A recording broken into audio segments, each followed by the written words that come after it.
Welcome to video number 2 in 213, Physical Disabilities and Personal Care. This particular video will focus on cerebral palsy. So what is cerebral palsy? Cerebral palsy is a neuromuscular disorder, and so if you break that down, it tells you really what's going on. When you think of neuro, you should think of our central nervous system. Our central nervous system is our brain stem, our spine, and our major nerves. And the rest of our nervous system are all the minor nerves that go all out to every part of our body. So what happens is that a person has a type of brain damage that affects those nerves, and therefore the nerves cannot tell the muscles what to do. So the muscles start to show the symptoms, and those symptoms can look like muscle tightness, also known as spasms. So you might have had spasms in your life, muscles that seem to tighten up and wouldn't release. They become knots, we call them sometimes. And people with cerebral palsy might have many of these throughout their body, or they might have parts of their body that seem to be particularly prone to spasms, and other parts that might seem to actually be atrophied or slacker. People have difficulty with their gross motor skills. Gross motor skills are the types of skills we use to move or balance our whole body. Sitting, standing, walking, running, jumping all involve gross motor skills. People with cerebral palsy may not be able to do some of those things, or they may be able to do them with a pronounced limp or different gait. And over the course of their life, especially if they don't take really careful care of their muscle strength, they might lose the ability over time to move themselves or to sit on their own, under their own strength. They may also have difficulty with fine motor skills, and these are usually the skills we associate with our fingers, hands, and wrists. Things like holding a pen, doing up a button, or using a utensil at the table are all examples. The person might have reduced perception and sensation. In other words, they may not have as good a sense of touch in a particular area. They may not feel temperature, pressure, or pain the same way as you and I. And cerebral palsy can affect 2 of the 3 types of muscle that we have. There's a third type of muscle that's not affected, which is the cardiac muscle. Of course, if the cardiac muscle is seriously affected, then people just don't live. Cardiac is our heart. But the 2 types of muscles that we do have effect are skeletal muscles, also known as long muscles. And these are the muscles that you probably think about when you think of muscles. They're the muscles that are aligned along your skeletal cage, your ribs, your arms, your legs, and so forth. And they help you with moving, even breathing, sitting up straight, all that sort of thing. Smooth muscles are muscles that are involuntary. We do not tell them to move. They are mostly associated with our digestive tract. They line our digestive tract, and when you eat something, they are responsible for propelling that food through your digestive tract in an orderly sort of pace so that you get the nutrition that you need and so that you have a regular bowel movements and so forth, so you don't have diarrhea, you don't have a constipation, and it's very important, obviously, for your overall health that your digestive tract moves food efficiently, and that's what smooth muscles are for. So people with cerebral palsy can have issues with ambulation and with motility or digestion. Motility means the movement of a material through our digestive tract. So when you think about going to the bathroom, that only occurs if the insides of you are moving that solid material through your body. And there's a saying that I often use: mobility causes motility, or motility comes from mobility. So while our muscles, our smooth muscles, do this work, so does the ability to move your body. And so people who cannot move around are going to have usually more issues with motility, and you'll see why that matters later on. Cerebral palsy is relatively common in our field, and you may come across it quite routinely. It is not a cognitive disorder, but people often make the assumption that it is based on the communicative implications for a person with this disorder. Of course, when we communicate, we're using muscles and nerves because our tongue, our jaw, our larynx all require us to do that. And so people with cerebral palsy might sound quite different when they communicate. But there are a lot of people with cerebral palsy who have absolutely no evidence of intellectual disability whatsoever. So don't make that assumption. However, because cerebral palsy is caused by oxygen deprivation at the point of birth, And because oxygen deprivation can also cause cognitive disability, it is fairly common for these two things to occur at the same time, for them to be comorbid. So it is not true that cerebral palsy is a cognitive disability. It is true that the two things can occur together fairly often. Cerebral palsy is not a progressive condition in the intrinsic sense. In other words, it isn't going to get worse over a course of a person's life. However, some things that can start to pronounce the effects of cerebral palsy are things that happen to all of us as we get older.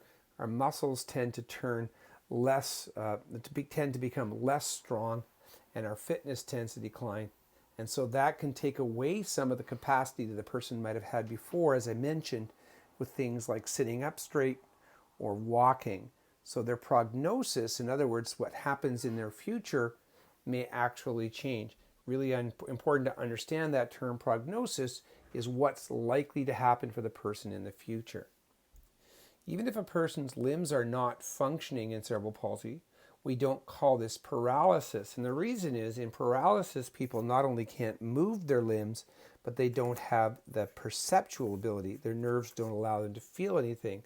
People with cerebral palsy do still have perception in those limbs.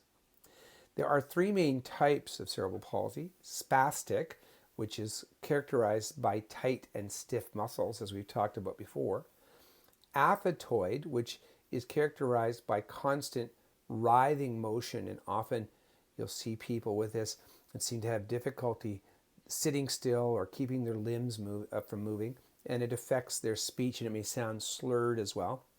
And ataxic, and this one can look like people having less muscle tone. I mentioned earlier that sometimes people can look like their muscles are more atrophied and weakened, and that can affect their balance. So those are the three types of cerebral palsy. So what causes it? Well, I've already mentioned it's what we call a congenital disorder. Congenital means that it happens at birth. So what specifically happens is that there's oxygen deprivation to the baby, and that might happen by the umbilical cord wrapping around the baby while it's coming down the birth canal, or a child may be stuck in the birth canal because of, for example, what they call a breech baby, a baby that's coming backwards or bum first down the birth canal. And those things can cause the baby not to get enough oxygen because you're not really getting oxygen as you're going through the birth canal. There's a point at which the placenta, which is where the baby gets oxygen, separates from the mother's uterus. And this is part of the reason that babies sometimes look kind of purple when they're born. They haven't had a breath for a bit, and that's why the very first thing to do is get the baby breathing. Another thing that can happen is if the child is born early. So there's a point at which, usually around 30 weeks, we would expect a child to have a really good chance of surviving, even if they're born early. And before that, they may start to have some negative lifelong effects. One of them could be cerebral palsy. Moms with poor maternal health are more likely to have this happen. And their maternal health could be because of lifestyle or because they themselves have some kind of diagnosis. Physical trauma to the mother or to the fetus, such as, for example, a woman being induced into labor because she's had a car accident. And maternal diseases such as sexually transmitted infections and German measles are especially commonly associated with a higher risk of cerebral palsy. There are people with later onset of cerebral palsy, especially in childhood. And this can happen if a person has had some type of infection or injury that affected the brain. For example, if an infection creates a really high fever, it can have this effect on somebody. Or if a person's brain has been traumatized, for example, by falling off of a motorcycle. Anything that causes hemorrhaging in the brain could cause this. Hemorrhaging is just a fancy way of saying basically bleeding, especially internal bleeding. Oxygen deprivation by being choked or drowning or partially drowning, and even poisoning, including overdosing on drugs, could all cause a person to have cerebral palsy. So let's go back for a moment and break this down. If you remember, we talked about the part of our brain that's essentially the cognitive hard drive as the cerebral cortex or the cerebrum, two of the halves of our brain, the two largest parts. And that's the part that's mostly affected here. When something is palsied, it means it is atrophying or losing some of its tone and strength. In this case, they're referring to the brain or the cerebrum itself. So anything that can cause that can cause the symptoms of cerebral palsy.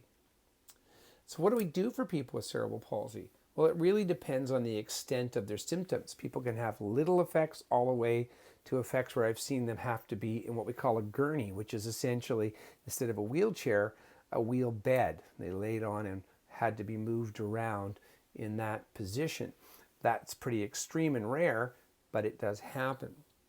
One of the most important things to do for people with cerebral palsy is to maintain their fitness by helping them to do exercise. These exercises might be assigned by a physical therapist or an occupational therapist.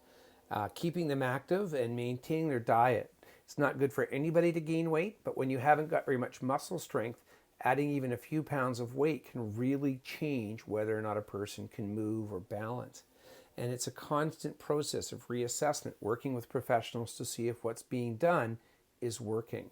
You as the CSW or EA may be asked to help maintain a schedule that includes those types of exercises, or just getting a person out doing naturalized physical activity like walking instead of driving to the park, or like grocery shopping instead of staying at home while the staff do it. Physical mobility aids may also be a part of this person's life. For example, you may see different kinds of crutches, such as sleeve crutches that go over a person's arm. And many people will use specialized wheelchairs, including some that have specially designed foam cutouts or padding that's meant to conform to the person's body. And because, of course, the person will grow and their condition may change, it's important for those chairs to constantly be reassessed. We've talked about gurneys, which are essentially wheel beds, and they may use mechanical lifts, and we'll talk more about those later on. But mechanical lifts work with slings to help people transfer from their bed into wheelchairs, or from a wheelchair onto a toilet, or from a wheelchair into a bathtub, for example. And we'll look at some video of that later on. An occupational therapist or physical therapist will probably be a big part of the life of this person, and you'll have to work alongside of them.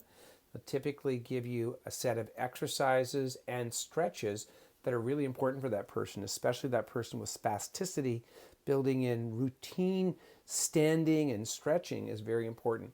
The use of warmth or other temperature-controlled hydrotherapy, heating pads, warm blankets, hot tubs, or visiting specially temperature-controlled pools may all be part of this. And the OT, or specifically the PT, may provide you with adapted equipment, such as utensils with larger than typical handles, or foam handles, or Velcro straps that help people to hold on. You may have augmentative communication devices for people who cannot speak or speak clearly, and you've learned about those in the past, things like iPads or PEC symbols or point boards. Standers are devices for people who are in wheelchairs, especially people who may lean over a lot, and that's very bad, especially for their digestive tract, because the food cannot move through it properly. And also it's not good for their long muscles, because lactic acid will build up and the muscle spasms will worsen. And so people may actually have a prescribed period over the day where they use a device called a stander that literally helps them, using straps and pads and Velcro, to stand up and stretch out their body and allow blood flow and allow digestive motility to occur. Of course, they may have bath rails and so forth as well around their home. I'd like you, as we get down to the bottom of this page, to think of others or research others and put them in your journal. Maybe they're things that you have personally observed, or maybe they're things that come out of further research. And of course, the physical care or assistance that you provide is what may be happening here. Helping people in the bathroom, helping them with eating, helping them with dressing, helping them with transportation. But please don't make the assumption that when I say that you're helping, that I'm telling you you're going to do these things for the person. For example, maybe all a person needs is for the top button on their jeans to be undone, and they can do the rest of their bathrooming. Or maybe a person simply needs their food to be cut if it is a really tough type of a food in eating. So there may be things that you can do to help the person be as independent as possible. And you remember we talked about a value or an ethic called the least intrusive method. And it's really important for us to understand, going back to our ethics of touch module, that we assess and find out how little we need to do for a person and only do that much, and that we train them to do as much and work on fitness and so forth to do as much for themselves as possible, with the aim of doing less as time progresses if we can. So to wrap up this video, I'd like you to Google, or if you have a book around, find one good source. It could be a video or a reading, and briefly review it in your journal. Give the name of it and talk about its value. You never know, maybe I'll use it in a future course. Okay,